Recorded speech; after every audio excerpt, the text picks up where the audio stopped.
$41 million. That number didn't just change my life, it exposed my family.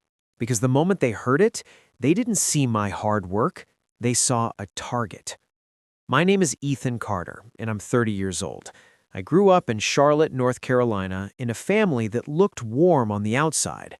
Holiday photos, church smiles, matching outfits. But inside our home, love was never equal. Love was a business deal, and I was never the investment. That spot belonged to my younger brother, Logan. Logan was the golden boy, my mother's pride, my father's future legacy. When Logan turned 16, my parents bought him a brand new truck and threw a party like he'd won the Super Bowl. When I turned 16, my mom gave me a lecture about responsibility and handed me a list of chores. Logan got private tutors, new sneakers every month, college tours, motivational speeches. I got a part-time job at a grocery store and a reminder that real men earn it. I wasn't jealous, not at first. I just wanted to matter. But in my family, there was only room for one star. The rest of us were background. I learned to survive quietly. While Logan bragged about his big dreams, I studied late nights, teaching myself how systems worked, how code could build something out of nothing. I went to a state school, scholarships, loans, night shifts. Logan went wherever he wanted. And every holiday dinner was the same ritual. Logan would talk, everyone would clap, and I'd sit there like a piece of furniture with a plate. My mother loved calling me practical. It was her favorite insult disguised as a compliment. "Ethan's the practical one," she'd say, laughing. "Not much of a risk taker." Translation: not special, not exciting, not worth betting on. Even my father played his role perfectly. Silent, neutral, absent. He wasn't cruel. He was worse. He was a witness who never testified. So I stopped expecting anything from them. I built my life in private. In my mid-20s, I started a software company. Logistics automation, route optimization, tools that saved businesses millions. I worked like my life depended on it, because in a way, it did. I didn't have family money. I didn't have a safety net. I only had discipline, obsession, and a quiet hunger to prove something to myself. The company grew fast. Real clients, real contracts, investors called. I stayed careful, stayed focused. I didn't brag, I didn't post, I didn't run back to my family screaming, "Look at me now!" Because deep down, I already knew they wouldn't be proud, they'd be angry. Last winter, we had Christmas dinner at my parents' house in Charlotte. The table was packed. Uncles, cousins, wine, laughter. Logan showed up late, wearing a designer coat, smiling like the main character. He talked non-stop about his newest idea, some flashy real estate plan he swore would redefine the city. My mom's eyes sparkled like he was already a billionaire. "That's my son," she kept saying. "He's destined for more." Everyone nodded. Then my mother turned to me, her smile sharpened. "Ethan, still messing around with computers?" A few cousins laughed. Logan smirked, leaning back like a king. Something inside me snapped. Not rage, not jealousy, just exhaustion. I set my fork down, looked at my mother, and said calmly, "I'm not messing around. My company is valued at $41 million. The room froze. A glass stopped halfway to someone's lips. My aunt blinked like she didn't understand English. My father's hand hovered over his plate. And Logan? Logan's smile died. His face twisted like I'd slapped him. "What the hell did you just say?" he whispered. I didn't flinch. I said 41 million. Logan stood up so fast his chair scraped hard across the floor. "That's a lie. You've never done anything big in your life." My mom jumped in instantly, voice sharp. "Ethan, stop trying to steal attention. You always do this." Steal attention? Like success was something he owned. My father still said nothing. Then Logan leaned forward, eyes burning into mine, and in a low voice, almost too quiet for anyone else to hear, he said, "If that's true, you're going to regret telling us." That's when I understood. This wasn't going to be a family argument. This was going to be a war. And the prize was my money. The next morning, I woke up to 12 missed calls, all from my mother. And before I even sat up in bed, my phone lit up with text messages like a siren. "Mom, we need to talk. Mom, your brother didn't sleep. Mom, you upset him for no reason. Mom, call me now, Ethan." I stared at the screen, still half asleep, and felt that familiar weight crawl back into my chest, the feeling I'd had my whole childhood. Not guilt, not sadness, just the old truth. In my family, when Logan hurt, everyone else was required to bleed. I didn't call back. I went to work instead. My office was in uptown Charlotte. Glass walls, clean desks, quiet confidence. It was the kind of place my family would have called lucky, because acknowledging the truth, discipline, sacrifices, years of struggle, would have meant admitting they'd been wrong about me. I tried to focus on product updates, investor reports, a new onboarding process for a major client, but my phone kept buzzing. At noon, Logan finally texted, "Bro, we need to link up. I got something huge. This could change everything for the family. I'm proud of you, BTW, for real." I read it twice. I almost laughed. Logan had never been proud of me, not once. He'd never said my company's name, never asked what I built, never congratulated me. So when he suddenly typed, "I'm proud of you," like we were best friends, I didn't feel loved. I felt hunted. Still, I didn't respond. Then came my mother's voicemail. Her voice was sweet, too sweet, the voice she used when she wanted something. "Ethan, honey, I just want us to be a family again. Your brother is going through a lot. He's sensitive. You know how he is. Please come by tonight, just for 30 minutes. 30 minutes. That was how it started. In my head, I could already see the next steps like a script I'd watched 1,000 times. 1. We're family. 2. He deserves support. 3. You have so much. 4. Why are you so selfish? I didn't go. But they didn't need me there. They had each other. And when your family can't control you directly, they control the story people hear about you. 2 days later, my Aunt Denise posted on Facebook a photo of our Christmas dinner. The caption made my stomach turn. "Some people forget where they come from when they get a little money. Praying for humility in this family." No names, but everyone knew. Within hours, cousins were commenting. Money changes people. Sad when family becomes greedy. Some people think they're better now. I scrolled, jaw tight, heart cold. And then I saw Logan's comment. "I won't say much, but I'm disappointed. I'd never turn my back on family." That's when I realized something important. Logan wasn't trying to reconnect. He was trying to position himself as the victim, so when he made his move, people would already be on his side. That night, my father called. He rarely called. When I answered, his voice sounded tired, like he'd been dragged into the middle of the ocean and didn't know how to swim. "Son," he said quietly, "your mother's upset." I stayed silent. He sighed. "Logan, he has an opportunity. He just needs a little push." A push. That's what my success was to them now. A push for Logan. I rubbed my forehead, feeling anger rise slow like a storm building behind glass. "Dad," I said measured, "why are you calling me about this?" There was a pause. Then he said it, the sentence that made my blood run colder than anything my mother had ever screamed at me. "It wouldn't have to be much. Just maybe $2 million to get him started." $2 million, like it was lunch money, like I hadn't earned every dollar with sleepless nights and paranoia and stress and responsibility.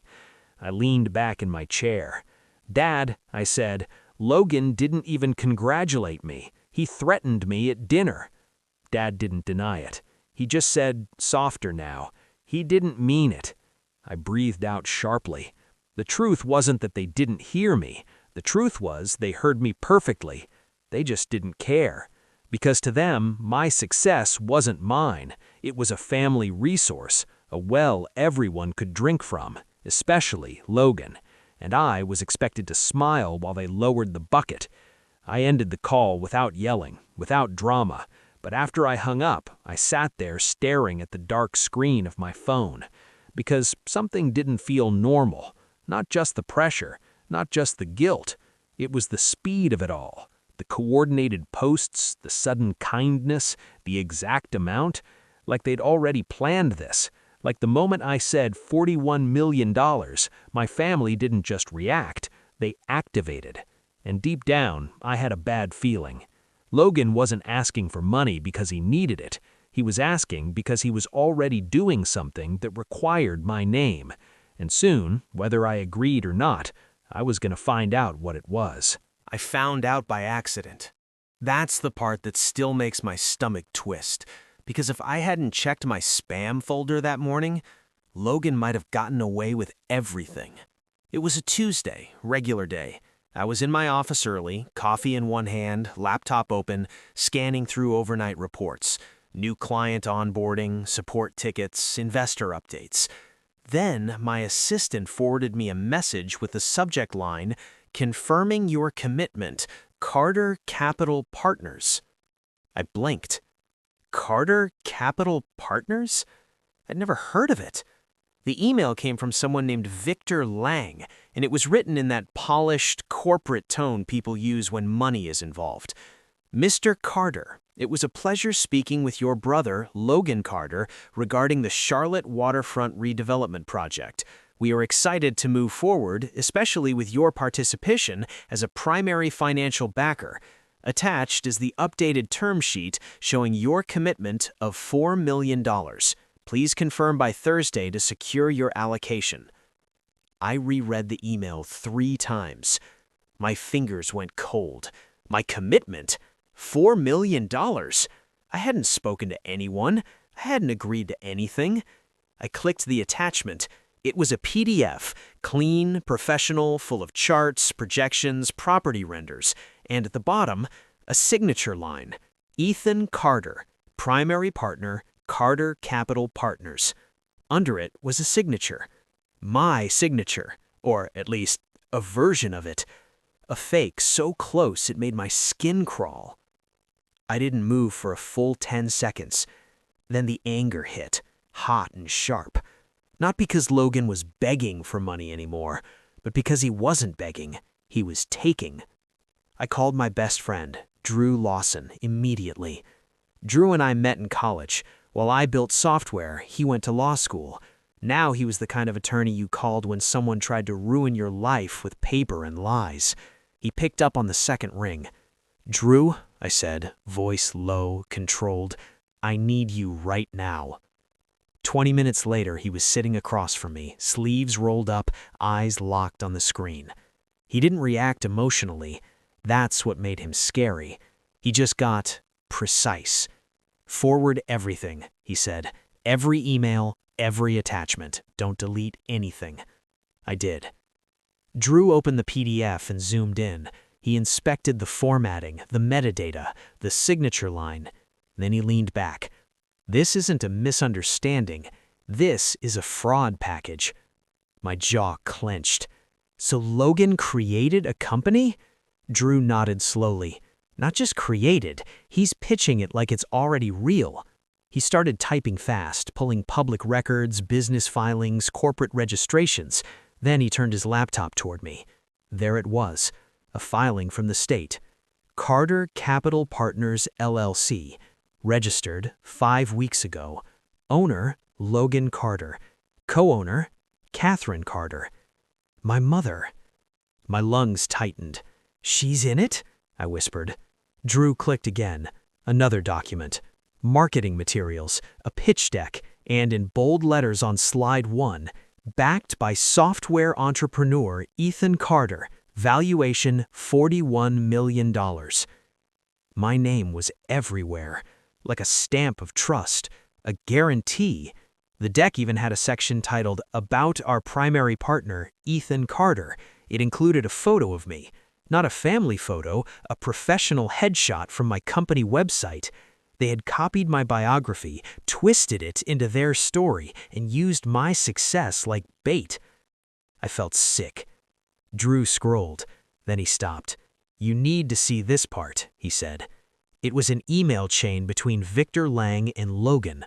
Logan had written, "Ethan doesn't like attention, but he's fully committed. He already approved the $4 million allocation. He just wants it handled quietly. Please don't contact him directly. He trusts me to manage it."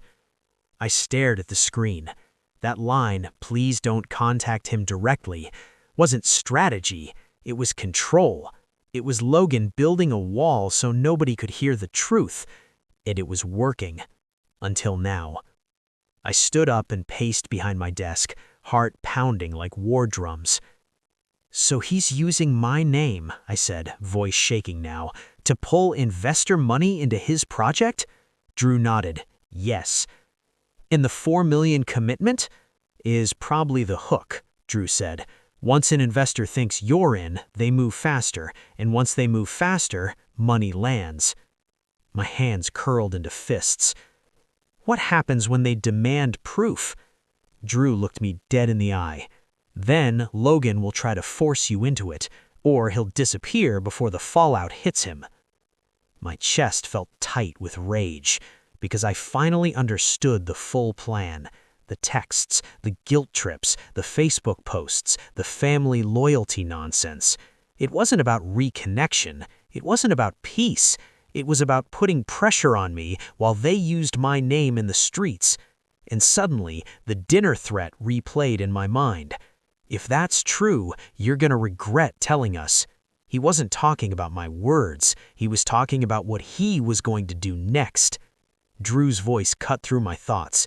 "Ethan," he said calmly, "you need to choose how." "How?" He raised 2 fingers. "Option 1, we go quiet. We send cease and desist letters, demand they shut it down, and hope they comply." He raised a 3rd finger. "Option 2, we go nuclear. We collect evidence and notify every investor they approached." I looked at the forged signature again, my fake name at the bottom like a crime scene. Then I remembered my mother calling me selfish. I remembered my brother threatening me. I remembered my father asking for $2 million like it was nothing. And I realized something. They weren't going to stop unless they were forced. I turned back to Drew, eyes steady now. "Show me how to go nuclear." And the moment I said that, I didn't feel like the invisible son anymore. I felt like the man they should have feared from the beginning. Drew didn't waste time. That same afternoon, he walked into my office with a legal pad and a look on his face that said he'd already mapped the battlefield. "First," he said, "we secure proof. Second, we control the narrative." I exhaled slowly. "How do we control it?" "We speak to the investor directly, before Logan can." The name at the top of the email was Victor Lang, a finance guy, experienced, the kind of man who didn't like being played. Drew dialed him from his phone, put it on speaker, and motioned for me to sit. My heart hammered like I was about to walk into court. 1 ring, 2, then a smooth voice answered. "Victor Lang?" Drew's tone was professional and calm. "Mr. Lang, my name is Drew Lawson. I'm legal counsel for Ethan Carter. You contacted him regarding a real estate venture." A pause. Then Victor said, "Yes, glad you called. Ethan hasn't replied yet, but Logan assured me he would." Drew didn't blink. "Mr. Lang," he said, "Ethan has never agreed to fund any project with Logan Carter. The documents you received were unauthorized and the signature provided is not his." Silence. Not confusion, not surprise, just the kind of silence that happens when a grown man realizes he's been pulled into a scam. Then Victor let out a long breath. "Are you telling me Logan lied?" he asked carefully. I leaned toward the speaker. My voice was steady but cold. "Yes," I said. "He lied and he used my name to do it." Victor's tone dropped like a door shutting. "Send me everything," he said. "Now." Drew nodded at me, already typing. Within minutes, we emailed Victor, the business filings showing Logan and my mother as owners, the deck using my biography and headshot, the forged term sheet, email chains showing Logan telling him not to contact me directly. Victor called back 10 minutes later. This time, his voice wasn't calm, it was razor sharp. "This is criminal," he snapped. "He told me your money was already set aside." I clenched my jaw. "That's why I'm calling. I'm not here to argue. I'm here to stop it before innocent people lose money." Victor exhaled hard. "How many people has he approached?" Drew answered. "We don't know yet, but we're building a list." Victor's anger turned into focus. "I'll help you," he said. "I can forward you every email Logan sent. He's been very active." After the call, Drew looked at me. "See," he said, "now we're not reacting, we're leading." But what Victor forwarded next made my blood turn ice. It wasn't one email, it was 24. Logan had been working this scheme like a job, investor after investor. Limited slots, family-backed, quiet opportunity. He'd even included a line that made me want to put my fist through the wall. "Ethan is committed, but his board requires discretion. Please don't mention this publicly."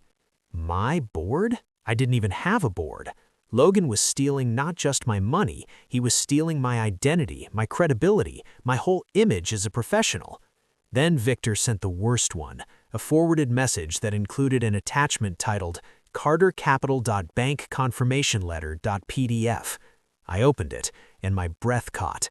It was a fake bank document, a confirmation letter claiming there was a $6.8 million reserve account belonging to me that was approved for deployment into Carter Capital Partners. It looked real, too real. And at the bottom, a name, a phone number, a signature. I looked at Drew, voice tight. "This is insane." Drew's eyes were hard. "They're escalating. That means they're desperate." "They?" I asked. He tapped the business filing again. Logan Carter, Catherine Carter. My brother and my mother in black and white. And suddenly, every guilt-trip message from Mom made sense. She wasn't begging, she was managing risk. She was trying to keep me calm while they drove my name around town like a stolen car. I stood up, pacing. "What about Dad? Does he know?" Drew didn't answer right away. He clicked through the emails, scanning quickly. Then he stopped on one, his eyebrows lifted, and he turned the laptop toward me. It was a text screenshot Victor had attached, apparently Logan had bragged about it, a conversation between Logan and my father. "Dad, this feels wrong. Ethan should know." "He'll ruin it, Dad. Don't say anything." "You promise this isn't illegal." "Relax. Ethan owes us. He'll come around." My throat tightened. My hands trembled just a little. Not from fear, from betrayal. Dad knew. He knew it was wrong, and he stayed quiet anyway, just like he always had. Drew spoke softly, watching my face. "You okay?" I stared at the screen until the words blurred. Then I nodded slowly. "I'm okay," I said, but it wasn't true. I wasn't okay. I was done. I sat back down and looked Drew in the eye. "We're not sending cease and desists." Drew's mouth tightened into a grim half-smile. "No," he agreed. I leaned forward, voice low and deadly calm. "I want a full evidence package. Every email, every document, every filing." Drew nodded. "And then, I'm gonna meet them," I said. Drew paused. "Face to face?" "Yes, because if Logan wanted a war, I was going to show him what one looked like. And this time, at the table, I wouldn't just defend my name. I would destroy his lie in front of the people who helped him build it. I didn't warn them. Not fully. Because if I told my family the truth, if I said I know about the forged documents, the fake bank letter, the investor emails, they would have had time to clean up the mess, delete files, rewrite stories, pretend it never happened. So I did what you do when you're dealing with liars. I let them think they were still in control. I called my mother first. She answered on the second ring, voice soft and sugary, like nothing had happened. "Ethan, honey, finally." I kept my voice calm. "Mom," I said, We need to meet, tonight, at the house. Her tone brightened instantly. Oh, thank God. I knew you'd come around. Your brother. This isn't about investing, I cut in. A pause. Then, careful and sharp. Then what is it about? Family, I said. We need to talk like adults. She exhaled like she'd won. Of course, I'll make dinner. I almost laughed. Dinner, as if food could soften fraud. I called Dad next. He answered quietly, like he knew exactly why I was calling.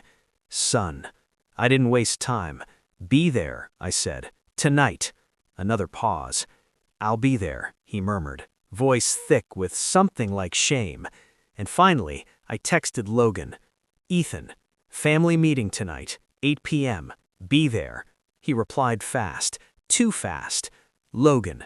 Out time. Proud of you, bro. We're gonna build something legendary. Legendary. Yeah, that's what liars call their downfall right before it happens.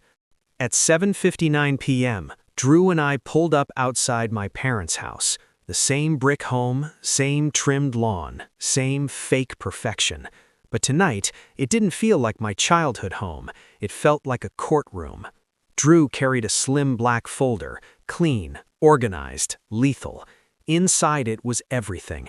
The filings, the fake contracts, the forged signature, the investor emails, the bank confirmation letter. A complete, bulletproof timeline. Remember, Drew said before we got out of the car, don't raise your voice. Let them hang themselves. I nodded. I wasn't angry anymore. Anger was loud. What I felt now was colder, and colder lasts longer. My mother opened the door with a smile so wide it made my skin crawl. There's my boy, she said, reaching for my cheek like I was still 16. I stepped past her without letting her touch me. The living room was lit bright, too bright. Dad stood near the window, hands clasped behind his back like a man waiting for sentencing. Logan was sprawled on the couch, legs crossed, confident grin on his face. He stood when he saw me, arms open wide like he wanted a hug. Bro, there he is. I didn't move toward him. I didn't smile. That's when I saw it, the first crack. His eyes flicked to Drew. Who's that? Logan asked, voice still playful, but slightly tighter. Drew stepped forward calmly. Drew Lawson, he said, attorney. Logan's grin froze. My mother blinked, like the word attorney was spoken in a foreign language. Ethan, what is this? She asked, voice sharpening. I sat down in the chair across from Logan, placing the folder on the coffee table between us. This, I said, tapping the folder once, is why we're meeting. Logan leaned forward, trying to keep his tone casual. If this is about money, Ethan, I told you. Shut up, I said, calmly. Not loud, not angry, just final. Logan's mouth closed instantly. My mother gasped. Dad looked down.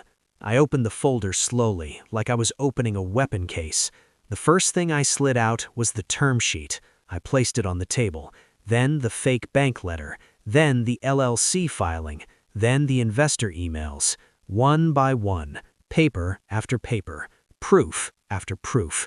Logan stared at the stack like it was poison. His throat moved as he swallowed.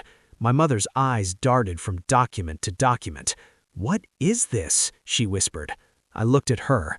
This, I said, is fraud. Logan's head snapped up. What? No, this is... Drew cut him off instantly. These documents show Carter Capital Partners claiming Ethan Carter as a primary financial backer. Mr. Carter never authorized any of it. Logan laughed nervously. That's marketing. That's not fraud. I pointed at the forged signature. Marketing doesn't include forging my name.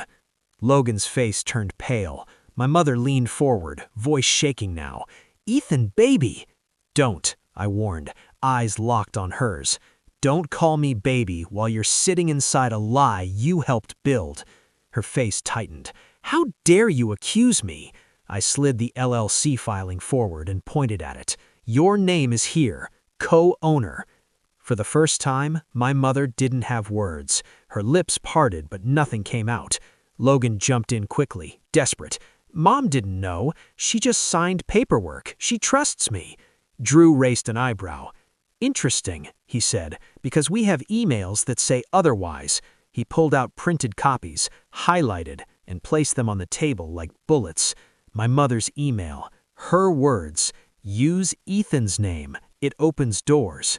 Silence dropped like a heavy curtain. Dad's breathing got louder. My mother's hands began to shake. Logan's eyes widened. He whispered, "Where did you get that?" I leaned in, voice like ice. "From the investor you lied to, Victor Lang." Logan's body stiffened because that name meant one thing. He wasn't just caught, he was exposed. And then I said the sentence that finally made Logan crack. I told him, Victor is cooperating, and he's not the only one.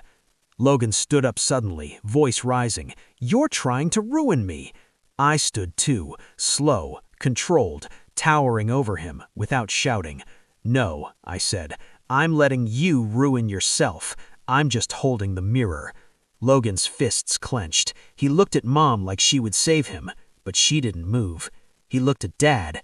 Dad looked away, like always. But this time, Logan wasn't in control anymore. This time, he was trapped in the truth, and he knew what was coming next.